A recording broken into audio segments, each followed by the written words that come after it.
You sat here in front of all of us and swore an oath to the Constitution, and that is not at all what habeas corpus is. It is a right that we all get, that American citizens get, that people who are in the United States legally have. So my concern is it's complete overreach. I don't think American citizens, even those who voted for Trump, believe that you should be able to just grab someone off the street, sloppy, who has the legal right to be here, and certainly an American citizen. And I just am concerned that while you say you're going after the most dangerous folks, what you're actually doing is going after folks for political reasons. A sitting Democrat senator from a state that voted for Donald Trump just walked into a hearing, looked the Secretary of Homeland Security in the eye, and said that if someone is in this country without legal status, they need to go back to wherever they came from. That sentence came from the Democrat side of the aisle. Stay until the end, because what she said next reveals exactly what is happening inside that party right now. What I'm concerned about is that you've taken the mandate to close off the border beyond going after, as you say, the quote, most dangerous illegal immigrants. I'm a CIA officer. I work my entire life to protect the homeland. If someone's here illegally, they need to not be here. They've committed a crime by being here. They need to go back to wherever they're from. But my concern is that either through sloppiness or intent, you have gone far beyond going after the quote, most dangerous illegal immigrants and gone into legal immigrants who were given the ability to be here, and even American citizens. And when I think about that, you know, there are lots of people in this country, including me, who have families who fled this kind of environment where they have no rights, where they have no due process, where they don't have habeas corpus. So while I'll be the first to say, coming from a state that was won by Trump, that there is a mandate to do something about the border, I think it is absolute dangerous overreach to go beyond that and start picking up American citizens and people who have the legal right to be here, lawful immigrants who have done everything right.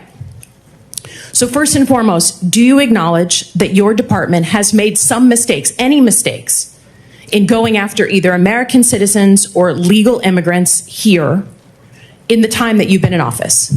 We have not deported any U.S. citizens. Detained? Or people get interviewed. If they get interviewed and they go through that process and we find that they're U.S. citizens or legal immigrants, they stay in the United States. Have you deported we have to any go through the vetting process. Have any American citizens, including children, been deported during your time in office? We have children that mothers have chosen to keep with them. So those by my count, you have 10 American citizens, including children with cancer, who have been deported out of the country. I understand you're saying it's their choice. But it's hard to imagine a small child having a choice.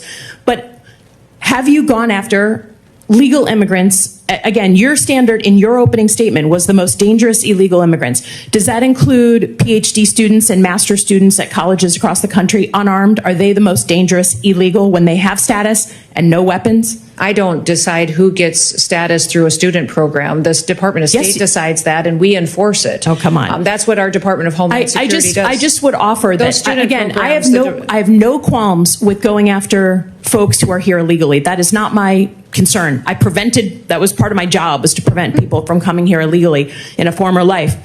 My concern is you're sending a chill down the spine of America by going after people who either have legal status or American citizens. And when my colleagues ask you about habeas corpus, and you say, literally, we can review the tape, that you believe it's a right the president has, you sat here in front of all of us and swore an oath to the Constitution, and that is not at all what habeas corpus is. It is a right that we all get, that American citizens get, that people who are in the United States legally have. So my concern is it's complete overreach.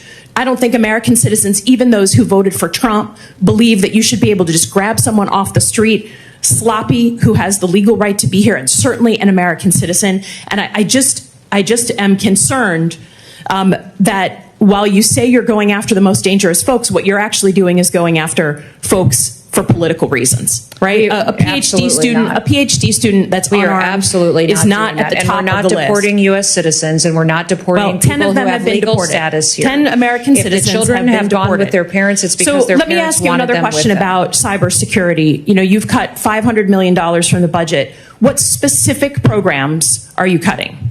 Because there are programs that really aid states and locals that we depend on for cybersecurity. And we know that right now, while we may have good security in the federal government, if you are a local state official, you're depending on the federal government. So have you cut the ISAC program, the program to states and locals on cybersecurity? The president's recommended budget has a reduction in $491 Does it cut million. that program? I've heard and the what it's talking point. doing Does is it putting cut the CISA program? back on mission. I just, and it's you can't ensuring say that this is the most cybersecurity is going to be strengthened. You cannot say it's the most cyber secure administration if you're cutting the program to my state and to your state. It will and if you be look when on we- record, that's what you've cut. I yield back.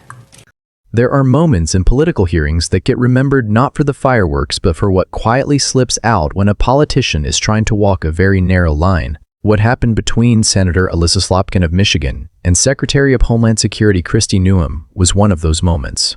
And if you watch it carefully, the most revealing thing in that exchange was not what Noem said. It was what Slotkin admitted. Slotkin opened her questioning by establishing her credentials on the issue. Former CIA officer, career spent protecting the homeland. State that was carried by Donald Trump. She wanted the committee to understand that she was not approaching this from the far left of her party. She was approaching it, she said, as someone who has spent her professional life thinking seriously about national security. And then she said it. If someone is in this country without legal status, they need to not be here. They have committed a crime by being here. They need to go back to wherever they are from. That is the position of the Trump administration, stated in the words of a Democratic senator. It took 4 years of political pressure, a lost presidential election, and apparently some internal polling data that nobody wants to talk about publicly to get there. But it got there. Nell Slotkin did not stop there. She pivoted quickly to her concerns about overreach, about due process, about the distinction between people who are here without authorization and people who are here legally or who are American citizens. Those are legitimate concerns, and they deserve honest engagement rather than dismissal. The questions she raised about whether American citizens or lawful permanent residents have been caught up in enforcement actions are serious ones. Secretary Noem's responses on that front were direct. No American citizens have been deported. Children who left the country did so because their parents chose to keep the family together rather than leave children behind. Student visa holders whose status was revoked had that status revoked through the Department of State, which sets those standards, not the Department of Homeland Security, which enforces them. Whether you find those answers fully satisfying or not, the underlying framework Noem described is consistent with how immigration enforcement is supposed to work. Vetting happens. People who are found to be citizens or lawful residents during that vetting process remain in the country. The system as described is not a random dragnet. It is a prioritized enforcement operation focused on people who do not have legal authorization to be here. Which brings us back to Slotkin's original concession, because it is more significant than it might appear in the moment. The political coalition that has dominated Democratic messaging on immigration for the past several years has operated on a framework that treats any enforcement action as inherently hostile and any attempt to distinguish between authorized and unauthorized presence as a step towards something darker. That framework has made it nearly impossible for Democrats representing competitive or center-right districts to have an honest conversation with their constituents about what their actual position is. Slotkin just broke from that framework. Not completely, not without hedging, but she broke from it enough to say on the record in a Senate hearing that unauthorized presence is a crime and that the people here without authorization need to leave. That is a meaningful shift, and it did not happen in a vacuum. Michigan went for Donald Trump. Wisconsin has been trending Republican in ways that would have seemed unlikely a decade ago. The voters in those states are not monolithic, but a significant number of them have been sending a consistent message about priorities for several election cycles now, and the message is being received. The harder question is what comes next. Acknowledging that unauthorized presence needs to be addressed while simultaneously raising concerns about enforcement overreach creates a tension that is genuinely difficult to resolve in policy terms. You cannot have aggressive enforcement of immigration law without accepting that some cases will be complicated, some situations will be ambiguous, and some decisions will be made imperfectly in real time. by officers and officials working with incomplete information. The answer to that tension is not to abandon enforcement. The answer is to build systems with enough rigor and accountability that the vetting Noma described actually functions the way it is supposed to function every time. That means adequate resources, clear protocols, proper training, and genuine consequences when errors occur. It means taking the due process concerns seriously, not as a reason to stop enforcing the law, but as a reason to enforce it carefully and correctly. Slotkin's pivot to cybersecurity funding at the end of her questioning time was abrupt enough that it drew attention to itself.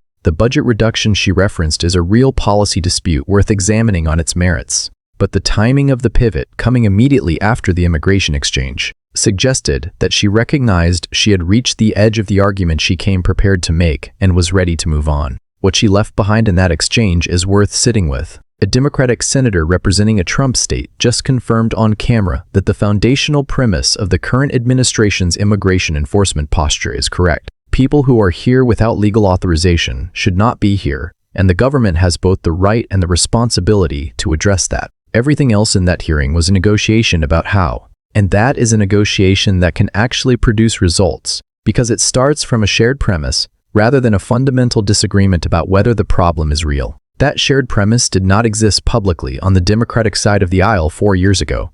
It exists now. That matters more than any single hearing exchange, and it is worth understanding why it happened and what it means for where this conversation goes from here. If this gave you something to think about, hit that like button right now. Share this with someone who has been following this debate. And make sure you subscribe, because the shifts happening inside both parties right now are moving faster than most people realize, and we're going to keep tracking every one of them. See you in the next one.